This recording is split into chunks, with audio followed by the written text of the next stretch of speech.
The year 2019 was a year of ups and downs, and while the overall economy continued to grow and create jobs, there were setbacks along the way.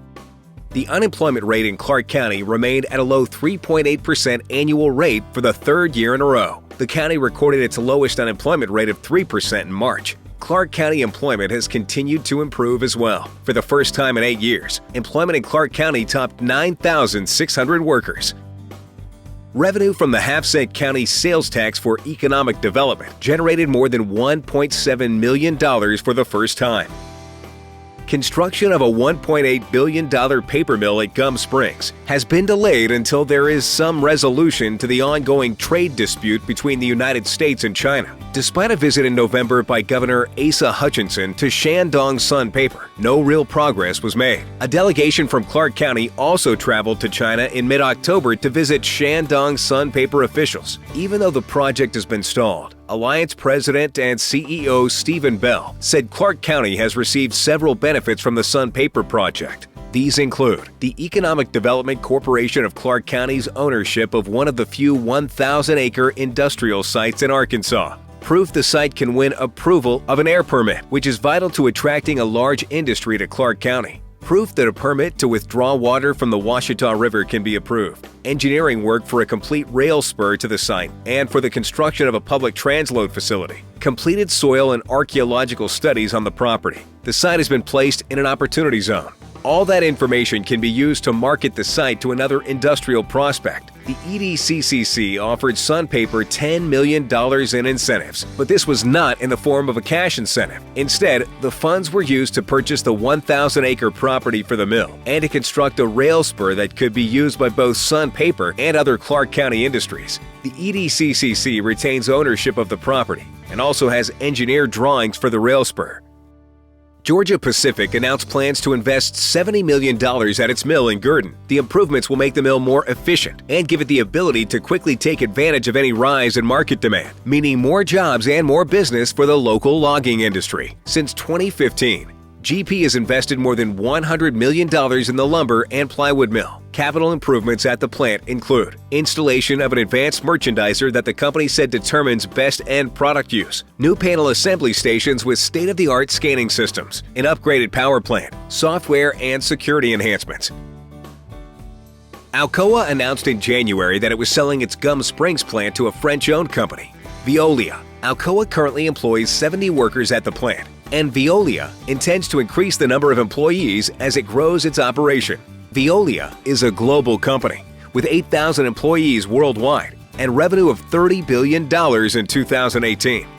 Veolia COO Bob Capadonna met with community leaders from Clark County in January to introduce the company to local community leaders and talk about its vision for the plant's future. Current Alcoa employees and Britt Shear, who will be general manager, will be joining Veolia.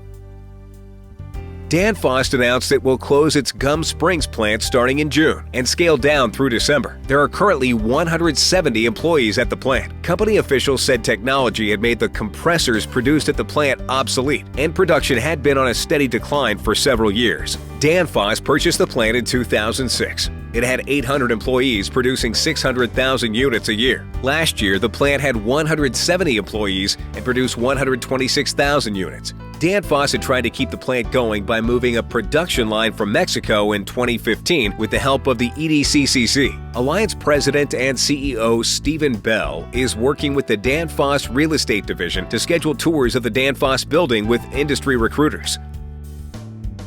The Arkadelphia Regional Economic Development Alliance is working with Entergy to have the former Sun Bio site certified in order to market the 1,000-acre property to a potential industry. Certification signifies the site has all the necessary information industrial prospects or site selection consultants need to select a location. The Arkansas Economic Development Commission will be notified so the state can also market the site as a premier location in Arkansas.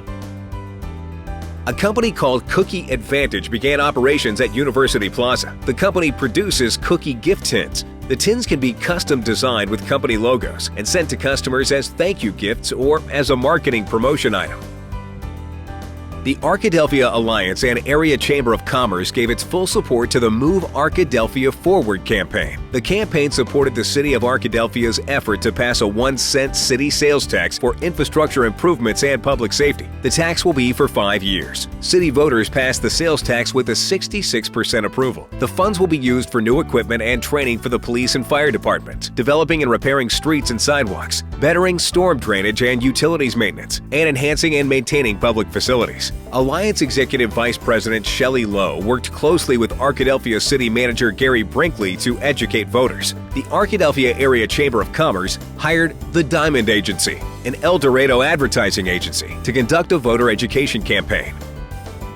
A ribbon cutting was held by the Arkansas Department of Transportation on March 29th for the official opening of the Washita River Bridge. The bridge was formally dedicated as Veterans Memorial Bridge. Veterans participated in the event, along with Clark County Judge Troy Tucker, Arkadelphia Mayor James Calhoun, Arkadelphia City Manager Gary Brinkley, and members of the Arkansas State Highway Commission. The City of Arkadelphia received a FAA grant for more than $2 million. Matching funds totaling nearly $250,000 came from a state grant from the Arkansas Department of Aeronautics. The funds were used for airport rehab and drainage. Work began in July with the removal and replacement of an existing pipe culvert under a runway that will improve airfield drainage. An asphalt overlay was performed to improve the quality and durability of the runway. The Arkansas Department of Transportation held a public meeting in June at the First Presbyterian Church for the scheduled widening of Pine Street between 10th Street and 26th Street. The meeting was an open house with no formal presentation. ARDOT had exhibits and maps. The public was able to ask questions and make comments. The Pine Street widening project is scheduled for January 2021. The Arkansas Department of Transportation held its first public meeting in Arkadelphia to begin work on a truck bypass. The public was invited to view various proposed plans for a bypass. The bypass will divert truck traffic from Pine Street and make it easier for log trucks to travel through downtown. A bypass for Arkadelphia has been a long-desired project for the community, and the Arkansas Department of Transportation has formally included the bypass in its list of projects that make up the department's state highway plan.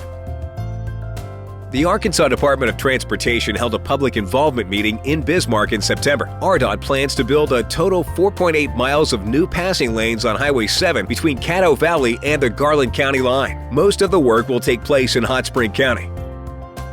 The Arkansas Department of Transportation is working to resurface Arkansas Highway 53 between Hollywood and GURDON. Once the work is complete, the department will be able to lift the weight restrictions and allow log trucks to use the highway. That is expected to reduce log truck traffic through Arkadelphia by 25%. The Arkansas Department of Transportation also completed upgrades to Arkansas Highway 51 west of Arkadelphia as well. The work includes the widening of some shoulders and a new overlay.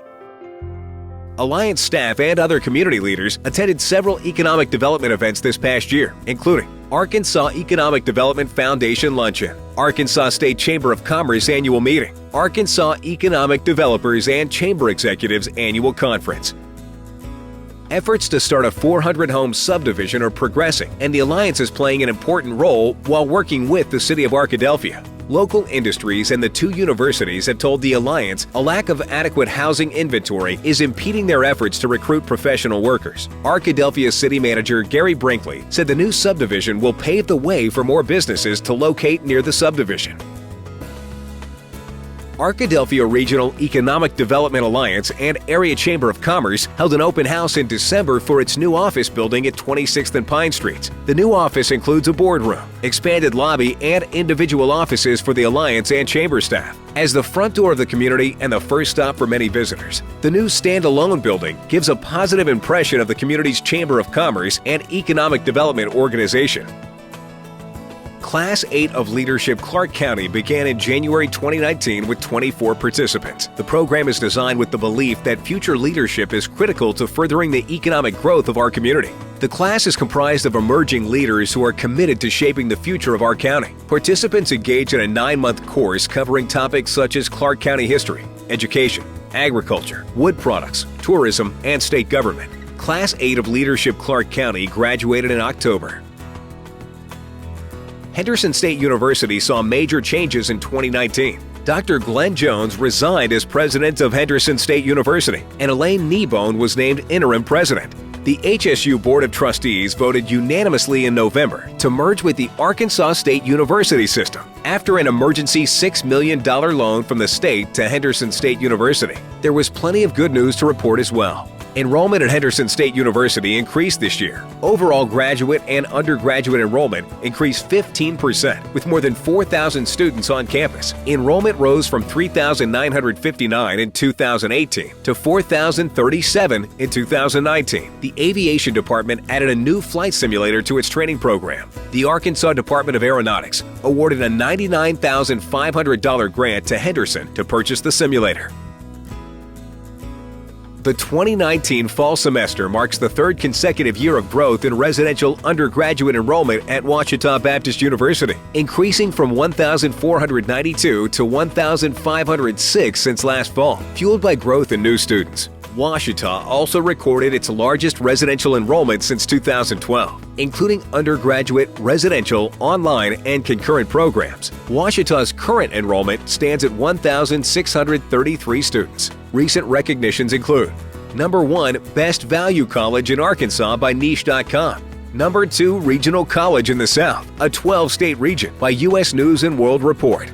Number 1 in student satisfaction among all universities in Arkansas, Louisiana, and Texas by College Consensus. Ouachita Baptist University reported yet another graduating class found success in their postgraduate pursuits, with 99% of the 2019 graduating class currently employed or furthering their education. The number exceeds the most recent national average of 93% for colleges and universities.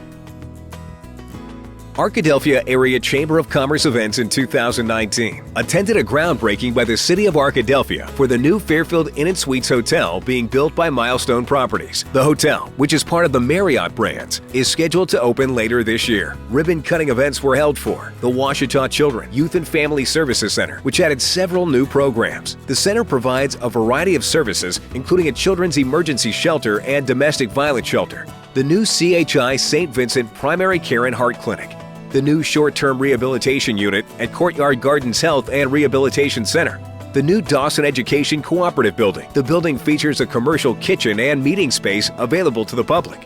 The new pavilion located at DeSoto Bluff and built by the City of Arkadelphia with funds from the Ross Foundation. Iron Eagle Moving Company, the newly renovated McDonald's restaurant in Arkadelphia, the new offices of Pregnancy Resource Center for Southwest Arkansas, the new offices of the Henderson State University Small Business and Technology Development Center, Simply You Boutique, the new pickup service offered by Walmart, Wings and Things, attended an open house for the new Cry-Like Real Estate Office, hosted a reception for the candidates for Superintendent of the Arkadelphia Public School District. Dr. Carlin Nethery was selected by the Arkadelphia School Board, attended a Flip the Switch event to celebrate the new 1.4 megawatt solar project built by the Southwest Arkansas Electric Cooperative, attended the dedication ceremony of the new Goza Middle School, sponsored a street fair with Henderson State University during HSU Welcome Week to welcome freshmen to campus, co-hosted an Innovation Forestry Summit with Ouachita Baptist University, attended a grand opening for the new office of the Area Agency on Aging of West Central Arkansas,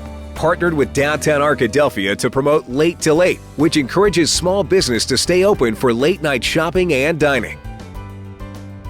The Arkadelphia Area Chamber of Commerce hosted networking events in 2019 through its Business After Hours. St. Paul AME Church hosted a Business After Hours to assist Reverend Tom W. Scott and his wife in meeting more local community members. Bank of the Ozarks, Christmas with Santa Business After Hours has become a holiday tradition. Citizens Bank hosted the first VIBE event, which stands for Very Important Business Event. First National Title Company hosted a Business After Hours in February. The Chamber's Community Beautification Award was given to businesses who enhance the outside appearance of their property. Recipients included Mary and Martha's Florist and Gifts, Samantha's Sweets. The GURDON Chamber of Commerce welcomed several new businesses in 2019. Ribbon-cutting events were held for Group Living, who opened a consignment shop called The Beehive on Main Street in downtown GURDON, the new Fresh Market Meat and Produce store that opened, the new Go Devil Nutrition Den that opened on Main Street, Little Go Devils Child Care Center, the grand opening of the new Southern Bancorp Bank building on Main Street. The GURDON School District got new artificial turf at its football stadium, thanks in part to Georgia Pacific.